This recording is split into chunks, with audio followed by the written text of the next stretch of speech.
পারমাণবিক ক্ষমতাধর দুই দেশ ভারত ও পাকিস্তানের মধ্যে কয়েকদিন ধরেই টান টান উত্তেজনা চলছিল। এবার তা পাল্টাপাল্টি হামলায় রূপ নিল। বুধবার ভোর রাতে পাকিস্তানের 9টি স্থানে হামলা চালায় ভারতীয় বাহিনী। পাকিস্তানের চালানো এই অভিযানের নাম দেওয়া হয়েছে অপারেশন সিঁদুর। প্রাণঘাতী এই সামরিক অভিযানের নাম কেন সিঁদুর দিয়েছে ভারত, তা নিয়ে তৈরি হয়েছে আগ্রহ। বিস্তারিত থাকছে প্রতিবেদনে।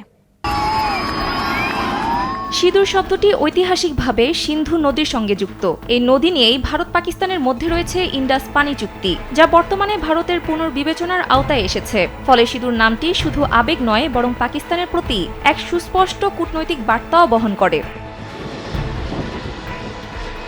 স্যান্ডেলিনা সো, রূপচর্চায় আভিজাত্য।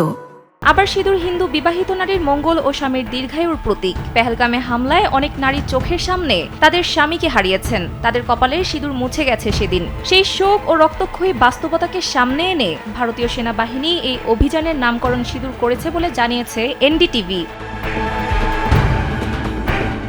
এটি কেবল প্রতিশোধের প্রতীক নয়, বরং দেশের নারীদের অপমানের জবাবও।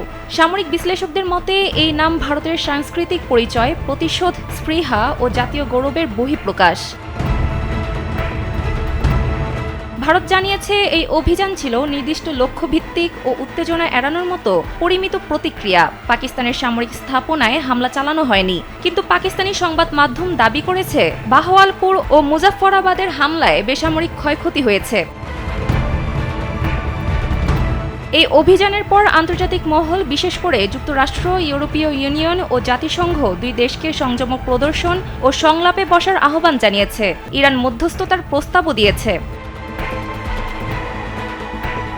ভারতীয় বিশ্লেষকরা বলছেন, অপারেশন সিঁদুর ভারতের পক্ষ থেকে সন্ত্রাসবাদের বিরুদ্ধে একটি আবেগঘন, কৌশলগত ও সাংস্কৃতিক বার্তা। এটি একদিকে শহীদদের স্ত্রীদের সম্মান জানায়, অন্যদিকে শত্রুকে স্পষ্ট করে দেয় যে ভারত তার নাগরিকদের হত্যার জবাব দিতে পিছপা নয়। তবে এই ঘটনার পর উপমহাদেশের শান্তি ও স্থিতিশীলতা কতটা বজায় থাকবে তা সময়ই বলে দেবে।